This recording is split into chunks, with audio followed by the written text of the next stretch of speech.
What's up, YouTube? Welcome back to Cutlass Boardgame channel and the final episode of the From Computer to Cardboard series. We just finished playing the OuterWilds board game adaptation that I created. It took 2 hours, It sure did. As I predicted. Well, unfortunately, a little bit less than 2 hours. Yeah, like 1:45. But also we kind of picked up the pace in like the last little bit, skipping over some stuff to kind of get to the end. And we're going to go through all of your feedback. We're going to kind of run through the game, but I kind of want to open with what some of the major problems were that you noticed. That I noticed. Because I certainly don't know what you intended.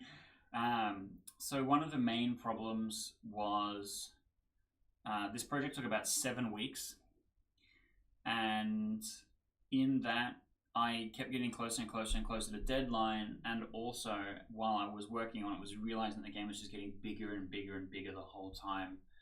And I really wanted to avoid it being a whole 2-hour experience, because I wanted people to be able to watch it in a kind of a single sit down and watch a YouTube video.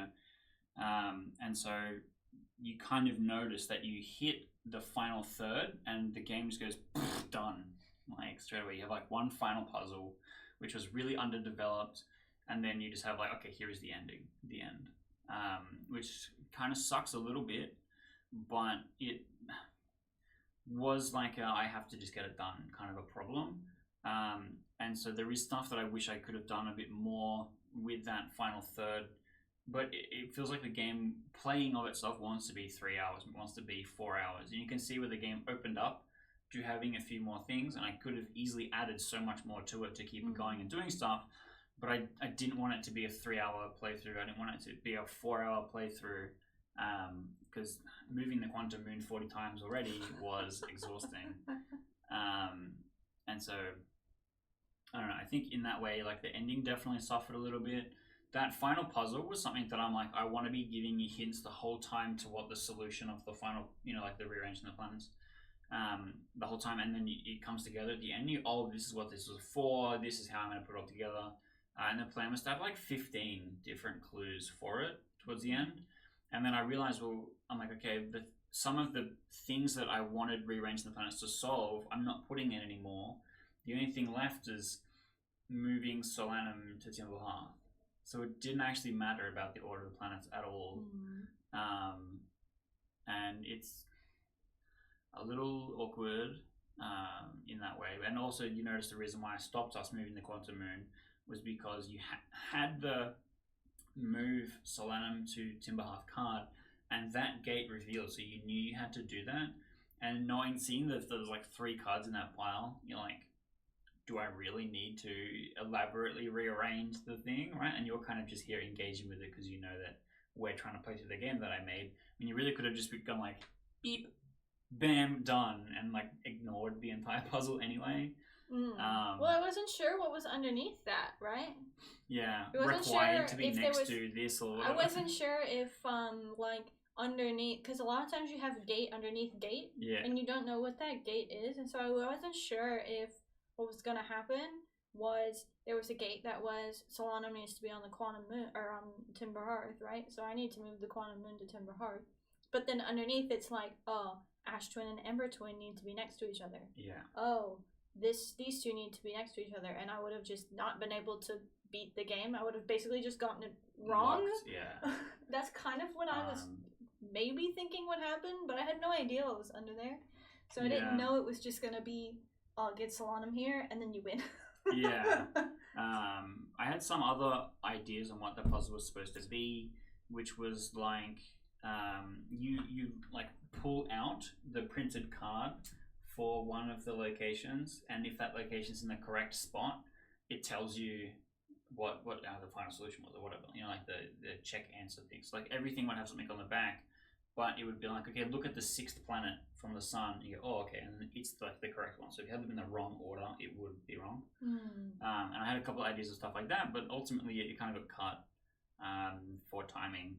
And instead I added a lot more of the upfront stuff of all the planet abilities, where the quantum moon's moving around, ghost matter is being generated and moved around. there was a problem that could have existed, and the reason why we had the asterisks on that one planet ability was if all of the ghost matter got eaten, you couldn't collect 5 to complete Norbert's quest. Or you could just I mean, also, yeah. So yeah, it was a little close, but we actually managed to make it to the end. It didn't really get soft locked. There was like one spot where we had ghost matter on Ash Twin, and that was not great. But otherwise, it was pretty fine. Just moved it over. Yeah.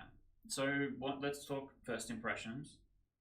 How did you seem to really enjoy the kind of the first third, and then like the middle third was more us running bits and being silly, a bit more than like really engaging with solving the mystery of the game or whatever. Yeah, I think that it's just the last bit was a bit like flat. Yeah. Once you get rid of all the ghost matter, you stop playing the game. Yeah. Because before that, a lot of the game was, okay, I need to manage my ghost matter, I need to move the quantum moon over, I need to put my ghost matter down, I need to move my ghost matter over every time I do a gate. And then once the ghost matter's gone, it's like you just read cards. Yeah. Until the ending. So I could have developed that a little bit more in doing the thing that you kind of expected to happen automatically, which is having a cargo hold size where you could only hold a certain amount of ghost matter at a time. And you even seemed to think that you holding the ghost matter would still count for it being at a location, which would mean that you couldn't move more than 3 at a time. Which is all things that it could have been possible, like we could have done for the game.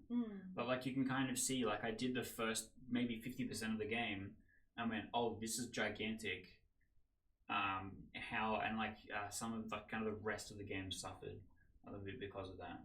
But also as you run out of piles in locations, then you're kind of like, well, okay, I know that this place is no longer important or whatever. I can put ghost matter there or whatever. Yeah. Honestly, other than that, I thought it was like fine. I mean, I don't play escape room games, so I don't know what the genre looks like. I don't know what to expect. It was an extra little bit of OuterWilds, so I had fun. You were pretty lore compliant. That's what I was looking for. The fanfiction term, lore compliant. Yeah. You were canon compliant. That's what they call it in fanfiction. I spent a lot of time actually researching and going through and looking at stuff. Yeah. Trying my best to both have the entire plot of OuterWilds, the video game, exist, and then also the OuterWilds board game not be one-to-one, but also mention a lot of the stuff that happens, and some of the same puzzles, and you still need to learn some of the same secrets, but then also go, okay, what happens in this scenario? And the whole thing basically hinges around the eye of the universe has been explored, and what it in the solution of the video game, you enter the eye of the universe, and it basically says everything ends and starts again. Yeah. And then you get that Easter egg of the insect people on the main menu screen, kind of a thing. And so it was trying to posit on that, whereas rather it being a linear cycle of rebirth, that entering the eye of the universe would create multiple parallel realities instead. And that's what Norbert tries to kind of engage with. He goes, well, in none of these other places did we discover the eye of the universe. What does that actually mean for us if somebody has entered the eye of the universe? And rather than us all perishing and dying, what if it meant that we were all actually saved? And then what then happens next after all these things? What things break down and stop working if the loop is gone? I still can't believe you called him Norbit. I called him Norbit before we watched the movie. That's insane. Which is really funny. That's so funny. It's like the furthest called shot of I all want time. you to know that when I pulled that card out, I genuinely thought this entire 7-week long journey might have been an elaborate bit to get me to read a card that says Norbit. Yep. Imagine a similar joke where the character's name is D's nuts. And it's I did this whole thing just so that you would open a card and it would say D's nuts and you would be like, got him, and then that would be the end of the video. That would be sick. If I could travel back in time, that's what I would do. You had 22 minutes. But yeah, for a little bit of context, basically we had a bit where you always complain that I never pick any good media for us to watch, and you only ever want to watch two things: Northern Light and Apocalypse. Or OuterWilds. And so I passive aggressively forced you to watch Norbit, and you ran a bit where Norbit was your favorite movie of all time. Favorite movie. And I'm sticking to it. I'm rewarding you for being such a big Norbit fan. Damn, I can't believe you predicted that bit. That's insane. Anyways, some stuff that I thought that would happen that didn't happen in the game was I thought we were gonna meet the Explorer at the Eye. Yeah. And yeah, mostly that, to be honest. I really did think we were gonna meet the Explorer. There were so many cards left. Yeah. In the deck too, and I was like, "There's so many cards left. Surely there's like this big elaborate thing, and the last thing I'm gonna do is I'm gonna meet the Explorer, and we're gonna solve some like cosmic mystery." And then I got there, and it was like, "You can move Gabbro, you can move Chert, you can move Rebek," and I was like, "Oh!" And then it was like 20 cards of you can move your character, and I was like, I was hoping it would be a misdirection where the Eye of the Universe is actually not important at all, and everything is actually all about coming back to Timberhearth and realizing the connection between the Nomai and the Hearthians is actually more important than just that offshoot. Yeah, I guess also not DLC canon compliant. Yeah. Base game canon compliant. Yeah. Yeah, also, the part about Solanum being dead in the other versions is canon compliant, but also Solanum specifically mentions that they had not met any other Hearthians, which is still also possibly canon compliant if in your playthrough you didn't go to the Quantum Moon. You're not required to go to the Quantum Moon. Yeah, which you don't have to do. It's a completely optional mission, which really pissed you off. Yeah. I thought that was the solution to the game. I thought solving the Quantum Moon puzzle was the solution to the game, and it would roll credits when I talked to Solanum. And then you got mad because you almost ran out of time. I did. Anyways, I also did think maybe there would be a time mechanic. I didn't want to do that. That's fine. I was considering it, but I didn't want to do that. That's totally fine. Especially if it's taken place after. It makes sense for there to not be a time loop, which could even be like a mystery part of it. And I think maybe Gabbro was trying to tell me that. Yeah. But pretty much all the dialogue with the characters is trying to communicate to you the distance from the base game to the board game throughout the narrative, basically.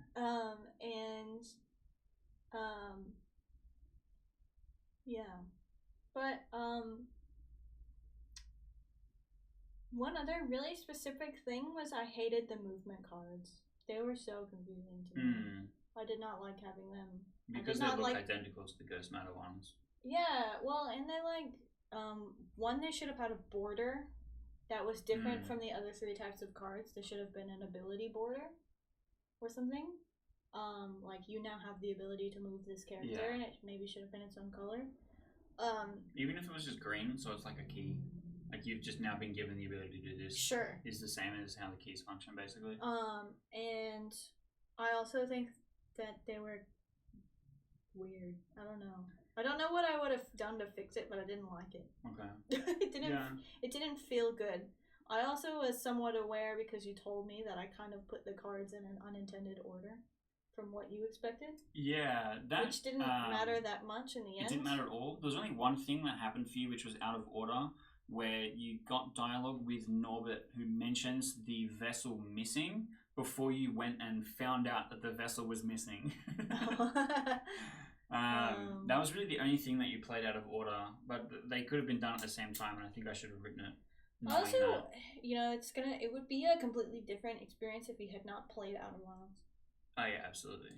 You would just have no idea what's going on. Probably wouldn't have made any sense. I think it's intended that you play the video game first, and then come and, as a person who enjoyed it, then want to purchase, the next extra thing, the sequel or whatever. Yeah, I mean, there was a lot of stuff that I wanted to add. Like, I wanted to add anglerfish that chase you around, or like extra stuff like that to add more things that do exist in the video game. And it kind of had to be left absent. I did kind of want the characters moving around to be a lot more impactful than it was, but it just kind of wasn't. There was like a reason why pretty much every character shows up at the place that you normally find them, but then wants to be somewhere else. right? Like Gabbro starts on Giant's Deep, where you normally find him, and then he wants to be on Ash Twin to talk to Norbert because they both have understanding about the Nomai statues and stuff like that. Chert's whole thing is that Chert knows that the supernova is going to happen because Chert's been like watching the stars and seeing them all slowly going out, and then going to the sun station, the place where those observation tools are, you know, like was what supposed to be that natural conclusion for the character. And I did the same thing for every character. Like Solanum is supposed to end up on Timberhearth, with the exception of Norbert, the character who is removed from everything and doesn't really have that tie to anything. He just kind of tours the universe. I think that worked okay, but it didn't need to be communicated as like a pick up and deliver game. It could have just been like people can be wherever the fuck they want. It doesn't matter. You can go wherever you want. It doesn't matter. But then what does the ghost matter do? Yeah, it kind of could have been like you pick them up and then they join your RPG party. Right, in your ship permanently. Maybe that's also, what I should have done. Like a lot of the planet abilities didn't matter. The interloper one was completely. You must have gotten rid of something. No, it was like when the interloper moves, you can move ghost matter, and I was like, when does the interloper move? Revealed the interloper way later than I expected. When are you supposed to get that? I mean, you just did stuff in a different order. But what would happen is every time the quantum moon passes the interloper, the interloper spawns ghost matter because the interloper is moving. Oh, but I think that didn't happen. Interloper ever. So yeah, a little bit like that. And I wanted to do more with the interloper, but it ended up just being a thing that spawned a bunch of ghost matter to make sure that you wouldn't lose the game by not having enough when you had to do the quest for Norbert. And then also I was like, this is probably a good time to give you a bunch of extra movement cards. And then nothing else story-wise ended up happening in this place. Well, so you're like digging through the cards like, going, and then just nothing. I'm like, it's also like, Solanum is specifically like, please explore the interloper. Yeah. And when you go to the interloper, it's just like 10 movement cards, and you're like, oh. yeah, thanks, Solanum. That was so useful. Because the writing of the game took place over such a long period of time, you can see a few times when I've gone, hey, this is a thing that you might be trying to accomplish during the game, and it doesn't happen. So then I'm asking for you to explore the interloper is one. Hornfell's asking for you to bring everyone home is another one. Like I was thinking like that maybe should be an end condition. Instead I went for the one that made sense with the solution of the puzzles with Solanum coming home. But bringing all of the Outer Wilds people home would have been cool as well. And there was like a few other little bits and pieces as well. So yeah, I feel like it started off with a lot of good ideas, and it has this problem of what is the perfect version of the product, right? Which I can't make and has no reason to exist because I can't publish it or sell it anywhere, right? And all the things that I wish that I could do kind of end up in this category where it's like all the problems that I have that I could solve require it to be this version of the game, right? And then the game that we have is unfortunately suffering because I had time constraints. We need to get it done, so there was actually no gap in uploads because it's like it comes out every Saturday, right?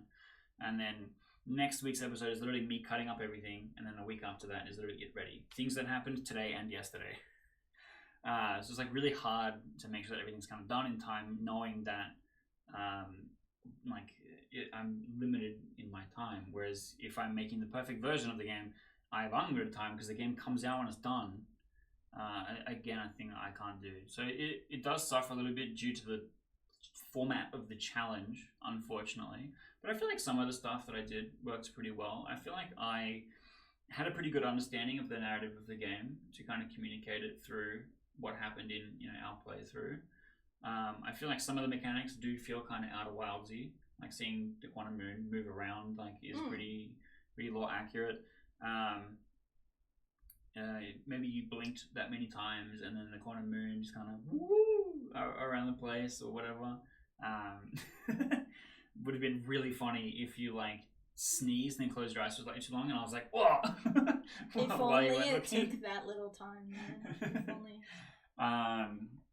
And yeah, a few other things like that, and like talking about the universe and the game in relation to how things actually were. And I've only played Outer Wilds once, but I fucking watched like 5 playthroughs at this point. Don't look at me. You just have one thing on the YouTube algorithm. But yeah, what do you reckon? Success, failure out of 10? It's hard for me to rank it. I mean, you sound like you want to go to sleep right now, so it couldn't have been that Sorry. exciting. I realized as I was yawning, I was like, maybe I shouldn't yawn. Yeah, we have been doing this for the last 3 hours, pretty much. No, honestly, I thought it was good. I think what ended up happening is that it feels a lot more like I just read a visual novel on cards. Yeah. And it's like very much you could code this in RenPy and you'd have a much better experience because you wouldn't have to physically move the quantum map. Yeah. And you could have like a map that you pull up every once in a while. You're like, I click, I want to go here. And then you go there and it reads you the dialogue in order. It's like quite literally just a RenPy script. It's what you've coded here in cards. In a board game, yeah. I did also realize that was a problem. And I have a worry that was a biased design experience because I have been working on... That's what I like, it was like, I'm pretty sure this is just very visual novel. Yeah, because I'm like, how best for me to communicate the narrative and the story that's supposed to be part of this? I'm like, well, having dialogue with the characters kind of works. But then it's relatively gameplay light other than that. Yeah. Because a lot of the stuff that I was building up to got kind of skimmed away as I got to the end of the game, unfortunately. But no, I thought I had fun. Because it was a cute little Outer Wild experience, and I like Outer Wilds, and yeah, I mean, I'm not really all that critical at the end because I know you were under time constraints, and also I'm willing to engage with the game on what its terms are, which is this is what it is, and that's it. I don't know anything about the genre. I don't care that much about the sanctity of board games or depth of board games or anything, so I was just like, I'm reading cards about Outer Wilds. Honestly, that's fine. If the theoretical perfect version of this board game existed and it had, you know, like acrylic standees instead of the bulldog clips and like really nice art for all the different locations and characters, how much do you think you would purchase the game for? In its theoretical perfect version, it's being sold by the publisher, and it looks like all fancy and stuff like that. Normal board game price. How much do board games cost? Yeah, how much does a board game cost, Michael? $1,000? I don't know how much board games cost. God damn it. I think because I'm imagining a game that is also quite a bit different than what we played. Not so probably different, bigger, but much longer, maybe a little bit streamlined, with more actual difficult puzzles. Yeah. And like maybe like even just a cipher or two. Yeah, I could see the rearranging the planets puzzle like literally being a midpoint. Because like Norbert's finished kind of explaining what all the problems and stuff are to you, and then you would have literally kind of those 3 goals, like what you mentioned. Solana wants to go and visit Timberheart. Like we could have literally had dialogue with Solana and Hornfels and this kind of stuff. Meeting the Explorer and getting the POV of the Explorer. I think getting all of the Outer Wilds adventures home as well. Yeah.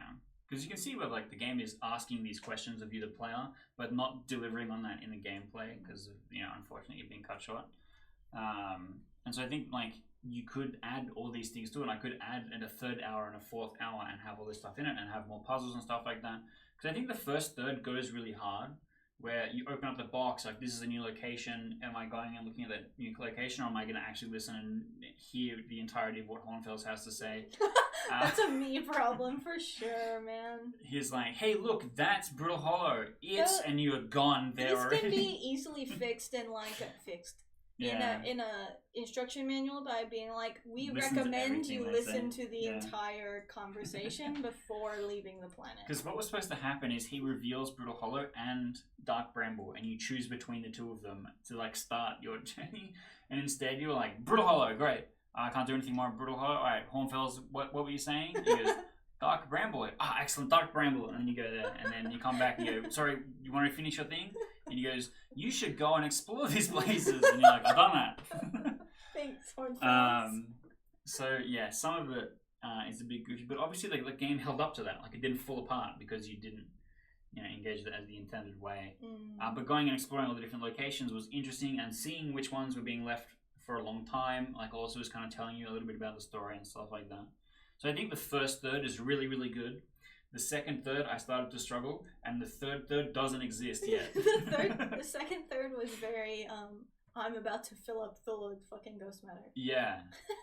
Because like that was kind of the natural climactic point, and then you get the ghost matter hubs, and the game's kind of ended. Yeah. Right. It needed to have another big puzzle after that, after the ghost matter. Maybe the anglerfish shop. Maybe it's other things here, or maybe we actually do interact with some of the DLC content, and like the stranger shows up as a location, or like all these other things. Like, there's still so much more that could have happened or could have been done, but I didn't want it to run for longer than 2 hours. Yeah. It's fun. What do you think? Any closing remarks? Should I quit my job? Should I burn it all? Seems fine. Yeah. Seems fine. I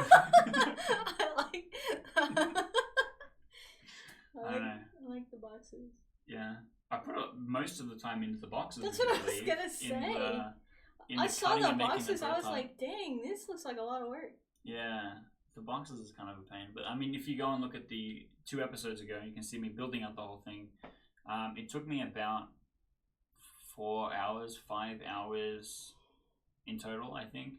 Because there's 10 boxes. Each of them need to be cut out with only scissors. Normally use the guillotine, which is a bit quicker. And then there was 17 pages of cards. Because there's 100 whatever 17 times 9 is. Okay, cards. also, like, you actually put all the cards in order. I did. I'm quite proud. Correctly, yeah, and they have to be numerically ordered and specific. Like, when you play in most deck of cards games, the deck is shuffled. Yeah. And the order of the cards doesn't matter. With this, like, literally 1 to 170, it had to be in the correct order, and I didn't mess it up once. I'm so proud. Yeah. So, I don't know, I'm happy with how it went. Obviously, I'm like really aware of where the kind of problems points were. So if you're like, this part was really shit, I'd be like, yes, I know. Here's why, kind of a thing. But I kind of beat you to it with the here's why. Well, I don't know what it was supposed to look like.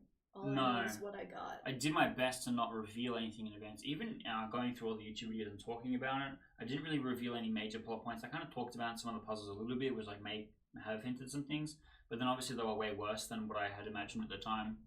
And everything, I think, came together. Like, I'm pretty happy with how it went. Everything came together, and then we got to have fun with this goofy kind of experience and like running the thing. I'm now looking forward to the dreading experience of editing the 3 cameras and 5 hours total cumulative footage that I have to look at. But I think it went well. Yeah, I think it went well. And so now I have a fork in the road ahead of me. I can either A, take a break from this series and do literally anything else. Because this series, mostly because of the deadlines, takes a lot out of me. Or I can pick a new game and we can keep it going. Now, you might know what the next game is going to be. I just have this feeling. Would you like to reveal to the viewers? I have this feeling in my soul. Is it Expedition 33? No, it was going to be Blueprints. You did tell me that. I forgot. I did tell you that. I forgot. That's way funnier. Yeah, I was thinking about that. doing Blueprints because the core of the game is the organizing the rooms. Which I think is something very easily communicated with tiles or cards. But I mean, yeah. So that was maybe the idea. It is very similar to an existing board game. It is. And then finding a way to put an interesting spin on that. And then also doing 170 cards worth of dialogue. We talk to them. Yeah, where you talk to you go into the parlor and you draw a card that has a box puzzle. There's like 20 cards. And there's like 100 of them. Yeah, and you have to figure out which one is true and which one is false. Exactly. Which one has the gems in it. Yeah, you get me. and then try and figure out how to interpret that as a board game. So I'm not going to be starting that immediately. Normally, we finished the Against the Storm one, and before the Against the Storm finale had come out, I had already recorded and scheduled 3 to 4 episodes of OuterWilds. Like I was way ahead, and that's why it took me 7 weeks to actually get to this point, because I had so much time in advance. Because I have no time in advance now, it's going to be difficult for me to get started and actually start working on a blueprints. So that means it's up to you, the people at home. If you are keen for this series to continue, please let me know. Put something in the comments below. Do you want to see blueprints? Do you want to see Expedition 33? I'm not against giving that a shot and finding a way to... I'll have to fucking finish playing it. But I'm not against figuring out, what that would maybe look like as a board game. This is how you convince him to finish the game. Yeah, true. Please chat. So yeah, get in the comments, or if you have a suggestion of something of your own that you want me to have a look at as well, I'm totally open to that as well. And then we'll see where we go from there. But I'm happy with how it's gone so far. We've hit 13, 14 episodes of me scrambling, doing my best to continue to make games every week on top of the other 100 things that I'm already doing. So I don't know. I think I did okay. And then it's up to you, fam, if you want to. Yeah, that didn't land, did it? Chat, homies, if you want to vote, or if you want to, cast your vote in the comments what you think should happen next, let me know. Otherwise, I'm going to take a well-deserved break. I'm going to be in a hammock on a little island in the middle of a tumultuous planet. Oh, you're talking about Gabbro. I was like, what hammock are you talking about? I'm trying to run a bit, and she's like... I'm turning off the recording. Goodbye. Go away.